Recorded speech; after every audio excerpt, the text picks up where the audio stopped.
Personal finance opinions YouTube channel में एक और इंटरेस्टिंग वीडियो में आपको खुशामदीद। लॉन्ग टर्म डिविडेंड इन्वेस्टिंग की जब भी बात की जाए तो दो बड़े नाम हैं जो हमेशा से हमारे जहन में आते हैं, जिसमें एक तो वारेन बफेट हैं और दूसरे चार्ली मंगर हैं।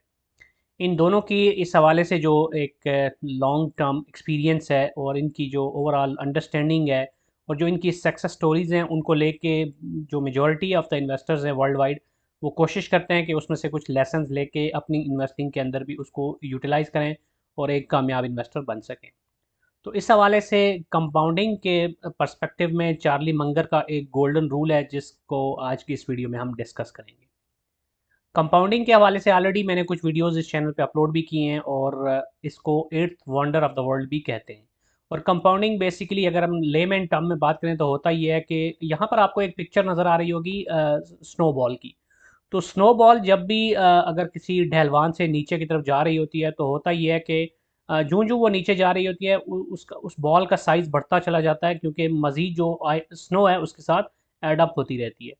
तो कुछ इसी तरह की सिचुएशन होती है जब आप कंपाउंडिंग करते हैं, यानी कि आप इन्वेस्टिंग जब आप कर रहे होते हैं तो उसमें जो आपको डिविडेंड मिल रहे होते हैं या जो आपको प्रॉफिट मिल रहे होते हैं तो उनको भी आप री इन्वेस्ट करते जाते हैं। तो वक्त के साथ साथ जो आपका कॉर्पस है वो बढ़ता जाता है और ओवरऑल जो आपके गेन्स हैं वो भी कंसिक्वेंटली बढ़ते जाते हैं। As an example let suppose के आप 1 लाख रुपए से इन्वेस्टिंग स्टार्ट करते हैं, तो अगर आपको पहले क्वार्टर में मैं एक एग्जांपल लेता हूँ कि आपको 10,000 का डिविडेंड आता है, तो अब 1 लाख पे जो 10% आपको कैपिटल गेन या डिविडेंड मिलता है, उसके बरक्स जब आपका नेक्स्ट इन्वेस्टमेंट ऑलरेडी 1,10,000 की हो जाएगी क्योंकि आपने वो अगर डिविडेंड भी री इन्वेस्ट कर दिया, तो अब सब्सिक्वेंटली अगर 10% आपको प्रॉफिट आता है डिविडेंड की मद में या फिर जो भी कैपिटल गेन आता है तो वो भी आपका जो परसेंटेज टर्म में है और जो अमाउंट है वो ज़्यादा हो जाएगी। तो इसी तरह जो जो आप अपनी इन्वेस्टमेंट्स के अंदर ये कंपाउंडिंग का इफेक्ट लाने के लिए री इन्वेस्ट करते रहते हैं अपने प्रॉफिट्स को, तो अगर सेम परसेंटेज में भी प्रॉफिट मिल रहा है तो जो अमाउंट है वो आपको ज़्यादा मिलना शुरू हो जाती है। तो ये एक बहुत ही मेजरली अडॉप्टेड प्रिंसिपल है जो कि इन्वेस्टिंग की दुनिया में यूज़ किया जाता है। लेकिन इसके हवाले से भी कुछ इंपॉर्टेंट पॉइंट्स हैं जो कि जहन में रखने ज़रूरी होते हैं। और इसमें जो गोल्डन रूल है चार्ली मंगर का, अगर उसकी बात करें तो वो ये कहते हैं कि the first rule of compounding is to never interrupt it. अब होता ये है कि हम बहुत सारे लोग जब कंपाउंडिंग कर रहे होते हैं तो इन्वेस्टमेंट हमारे जहन में तो यही होता है कि हमने कंपाउंड करना है लॉन्ग टर्म में और उस हिसाब से हम एक टारगेट रख रहे होते हैं। लेकिन बीच में हम उसको कंसिस्टेंसी के साथ फॉलो नहीं कर पाते और उसको इंटरप्ट कर देते हैं। अब आगे हम थोड़ा सा इस पे मज़ीद बात करेंगे कि ये इंटरप्शन जो हैं वो क्या हो सकती हैं, क्यों हो सकती हैं और इसके क्या नुकसानात हो सकते हैं।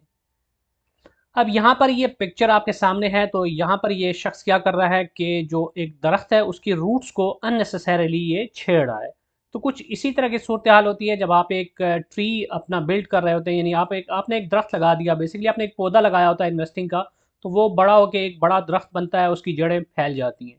तो अब अगर आप बिला वजह उसकी जड़ों को छेड़छाड़ करना शुरू करेंगे तो होगा क्या कि जो आपका ये ट्री है, जो इन्वेस्टमेंट का आपका ट्री है, इसकी जड़ें कमज़ोर होना शुरू हो जाएंगी और इसकी जो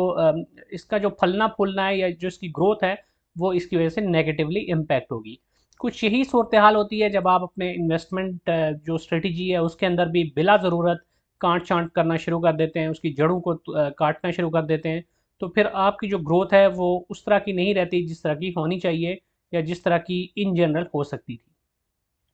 अब इस हवाले से कुछ इंपॉर्टेंट पॉइंट्स हैं जो मैं यहाँ पे डिस्कस करना चाहूँगा। सबसे जो इम्पॉर्टेंट चीज़ है जो आपने जहन में रखनी है वो ये है कि कंसिस्टेंसी यानी तसलसल जो है उसी के अंदर ग्रोथ का राज मुज़मर है।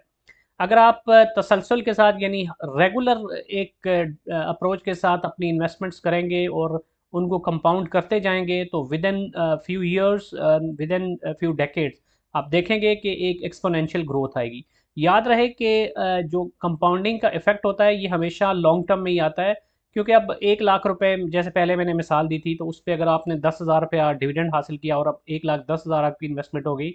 तो 1 लाख पे जो प्रॉफिट या जो आपका डिविडेंड आ रहा है उसके बाद 1,10,000 पे, तो आपको जो फ़र्क नज़र आएगा वो बहुत थोड़ा होगा, क्योंकि 10,000 कोई बहुत बड़ी अमाउंट नहीं है कि जिसको ऐड करने से आपकी जो रिजल्ट्स हैं या जो आपके रिटर्न्स है वो बहुत ज़्यादा हो जाए। लेकिन वक्त के साथ साथ अगर आप हर क्वार्टर में जो भी डिविडेंड आता है उसको री इन्वेस्ट करना शुरू करते हैं तो जो आपका जो ओवरऑल प्रिंसिपल है वो बढ़ता जाएगा, तब ही जब आपको जाके उसके रियल रिजल्ट्स नज़र आना शुरू होंगे। तो अगर आप 10 साल की एग्जांपल ले लें, तो 10 साल अगर मुसलसल आप अपनी इन्वेस्टमेंट्स में ये कंपाउंडिंग का इफेक्ट लाने के लिए री इन्वेस्टिंग करते जाते हैं, तो आपको एक सिग्निफिकेंट फिर उसके अंदर रिटर्न आना शुरू होगा। तो इसके लिए तसलसल बड़ा ज़रूरी है। बीच में अगर आप रुक जाते हैं या आप उसमें अपनी कंटिन्यूटी नहीं रख सकते, तो फिर आपकी ग्रोथ उस तरह की नहीं होती। अब इस हवाले से जो दूसरा इंपॉर्टेंट पॉइंट है, जो बहुत ही इंपॉर्टेंट है इन्वेस्टिंग के हवाले से, वो है डिसिप्लिन। डिसिप्लिन के साथ अगर आप अपनी इन्वेस्टमेंट जर्नी को कंटिन्यू रखेंगे, जो नॉइज़ है या जो वक्ती तौर पे मार्केट के अंदर अप्स एंड डाउन्स होते हैं, उसकी वजह से पैनिक का शिकार नहीं होंगे, पैनिक से इज्तनाब करेंगे, तब ही आप कंपाउंडिंग का असल मज़ा ले सकते हैं और उसका रियल फ़ायदा उठा सकते हैं। क्योंकि मार्केट के अंदर ग्लोबली भी और लोकली भी अगर हम देखें, तो बहुत सारे इंटरनल और एक्सटर्नल फैक्टर्स होते हैं। जियोपॉलिटिकल सिचुएशन की वजह से, लोकल लॉ एंड ऑर्डर की सिचुएशन की वजह से, या फिर जो इकोनॉमिक फैक्टर्स होते हैं, और ओवरऑल जो बहुत सारे और इस तरह के अवामिल होते हैं, उनकी वजह से बाज़ औक़ात मार्केट में पैनिक की सूरत हाल पैदा हो जाती है। तो उस वक्त जो ट्रेडर्स होते हैं, उनकी स्ट्रेटजी तो बिल्कुल डिफरेंट होती है, और इस वीडियो का मतबा नज़र भी ट्रेडर्स नहीं बल्कि वैल्यू इन्वेस्टर्स या लॉन्ग टर्म इन्वेस्टर्स हैं। तो अगर आप लॉन्ग टर्म इन्वेस्टर हैं, तो आप पैनिक सेलिंग करना शुरू कर देते हैं, या फिर आप हियर से पे अपने जो डिसीजन है वो लेना शुरू कर देते हैं, तो फिर आप इसमें डिसिप्लिन तरीके से आगे नहीं बढ़ सकते, और फिर कंपाउंडिंग का कमा हक कहूँ आप फ़ायदा भी नहीं उठा सकते। अब जो तीसरा बड़ा इंपॉर्टेंट पॉइंट है इस हवाले से, वो ये है कि मार्केट को टाइम करना या फिर मार्केट में को टाइम देना, ये दो मुख्तलिफ चीज़ें होती है। तो टाइमिंग अगर आप करने की कोशिश करते हैं मार्केट में, तो आप नुकसान उठा सकते हैं, क्योंकि मार्केट को कोई भी इस तरह टाइम नहीं कर सकता। लेकिन मार्केट को टाइम देते हैं, यानी कि लंबा टाइम आप और लंबी रेस के आप घोड़े बनते हैं, तो फिर आप बेहतर तरीके से मार्केट से फ़ायदा उठा सकते हैं। तो इसलिए मार्केट में को टाइम करने की कोशिश ना करें, बल्कि मार्केट को ज़्यादा अरसा दें, यानी अपनी इन्वेस्टमेंट्स को मैच्योर होने दें, उनको लंबे अरसे के लिए रहने दें। अच्छी कंपनीज़ में, फंडामेंटली स्ट्रॉन्ग कंपनीज़ में अगर आप इन्वेस्ट करते हैं और वक्त के साथ साथ अपना कॉर्पस बढ़ाते जाते हैं, तो फिर आपको इस तरह की शॉर्ट टर्म अपॉर्चुनिटीज़ ढूंढने की ज़रूरत भी नहीं पड़ेगी, और आपको फिर पैनिक की सूरत हाल का भी सामना नहीं करना पड़ेगा। जितना लंबे अरसे के लिए मार्केट में आप रहेंगे, और जो उसके अंदर बूम बस्ट साइकिल्स हैं उसको भी आप बर्दाश्त कर लेंगे, तो तब ही आप एक रियल सेंस में एक इन्वेस्टर के रूप में निखर कर सामने आ सकते हैं। अब यहाँ पर ये सारी बातें करने के बाद भी एक इम्पॉर्टेंट पॉइंट या एक वार्निंग या अटेंशन है, कि कुछ केसेस एक्सेप्शनल होते हैं। ज़रूरी नहीं कि आपने अगर लॉन्ग टर्म इन्वेस्टिंग के लिए कोई शेयर्स दिए हैं, तो अब उनको आप कभी भी काउंट नहीं कर सकते। कुछ एक्सेप्शनल केसेस होते हैं, तो उस केस में आप ज़रूर उसमें थोड़ा बहुत जो चेंजेस हैं वो कर सकते हैं। मिसाल के तौर पर, आपने एक कंपनी ली थी जो कि फंडामेंटली स्ट्रांग थी, उसके शेयर्स आपने कंपाउंड करने के लिए अपने पोर्टफोलियो में वक्त के साथ साथ ऐड करना शुरू किए, लेकिन उस कंपनी के कोर बिजनेस है उसके अंदर ही कोई बहुत बड़ी चेंज आ गई, फंडामेंटल्स ही चेंज हो गए।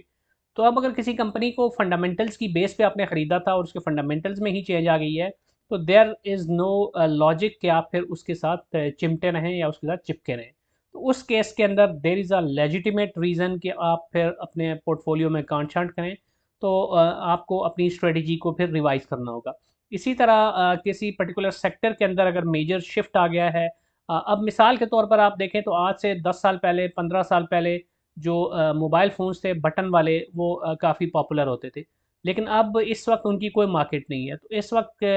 कोई ऐसी कंपनी जो कि उस तरह के फ़ोन बनाना शुरू कर दे, तो उसके लिए तो ऑब्वियसली मार्केट में इतना कोई भी ग्रोथ का पोटेंशियल नहीं है। तो उसमें आप इन्वेस्ट करते हैं, तो आपको वक्त के साथ साथ चेंज करना पड़ता है। इसी तरह एआई का ज़माना आ रहा है, तो आगे चल के एआई की वजह से बहुत सारी जो है ना डायनामिक्स में चेंजेस आ रही हैं, पैराडाइम शिफ्ट आ सकता है। तो उसके हिसाब से भी अगर आपको लगे कि कोई ऐसी टेक्नोलॉजी या ऐसी कंपनी जो किसी खास सेक्टर में है, कि जिसका जो बिज़नेस है वो ऑब्सलीट हो रहा है या रिडंडेंट हो रहा है, या उसकी वो रेलेवेंस नहीं रही करंट सिनेरियो के अंदर, तो उसमें अगर आप इन्वेस्टेड हैं, तो there is a good reason and logic behind this कि आप फिर उसके अंदर अपने पोर्टफोलियो में चेंजेस लेके आएँ। इसी तरह किसी सेक्टर के अंदर अगर बहुत बड़ी चेंज आई, गवर्नमेंट की पॉलिसी चेंज हो गई उस सेक्टर के हवाले से, और आपको लगता है कि now this sector is not in a position where it was जब आपने इसमें इन्वेस्टमेंट की थी, और आगे आने वाले क्वार्टर्स में या सालों में भी आपको नहीं लग रहा कि उसमें दोबारा से कोई पोटेंशियल मौजूद है, तो then you can think of changing your gears on that as well. तो कुछ केसेस में ज़रूर कर सकते हैं, लेकिन बिला वजह वक्ती तौर पे नॉइज़ की वजह से या र्यूमर्स की वजह से बार बार छेड़छाड़ करना अगर आप अपने पोर्टफोलियो से करते हैं, तो फिर आप लॉन्ग टर्म इन्वेस्टिंग में कंपाउंडिंग का फ़ायदा नहीं उठा सकते। अगेन ये वीडियो उन लोगों के लिए है जो कि वैल्यू इन्वेस्टर हैं या लॉन्ग टर्म इन्वेस्टिंग करना चाहते हैं। वो लोग जो कि शॉर्ट टर्म इन्वेस्टर्स हैं, ट्रेडर्स हैं, या जो जिनका किचन ही इस तरह की चीज़ों से चल रहा होता है कि उन्होंने वक्ती तौर पे अप्स एंड डाउन्स को देखा, टेक्निकल्स को देखा और उसकी बेसिस पे उन्होंने पोजीशंस ली, उन पोजीशंस को काटा, तो उनके लिए ये वीडियो नहीं है। वो वैसे भी इन्वेस्टिंग के इस लॉन्ग टर्म इन्वेस्टिंग के ज़ुमरे में आते भी नहीं हैं। और इस वीडियो पे और इस चैनल पे भी मेरी अमूमन जो फोकस होता है वो इन्वेस्टिंग पे ही होता है, क्योंकि जो ट्रेडिंग का खेल है या ट्रेडिंग की जो गेम है वो बहुत मुख्तलिफ है, और उसके अंदर आपका रिस्क भी बहुत ज़्यादा होता है और उसके अपने ही डायनामिक्स होते हैं। तो उसको मैं यहाँ पर इस वीडियो में या इस चैनल पे मोस्टली कंसीडर या टारगेट नहीं कर रहा होता। तो आज की वीडियो को यहीं पे कंक्लूड करते हैं। कोई भी क्वेश्चन या फीडबैक है तो आप कमेंट सेक्शन में लिख सकते हैं, और अगर आपको ये वीडियो पसंद आई है तो चैनल को सब्सक्राइब करना, वीडियो को लाइक करना और बेल आइकन को प्रेस करना मत भूलिएगा। Thank you very much.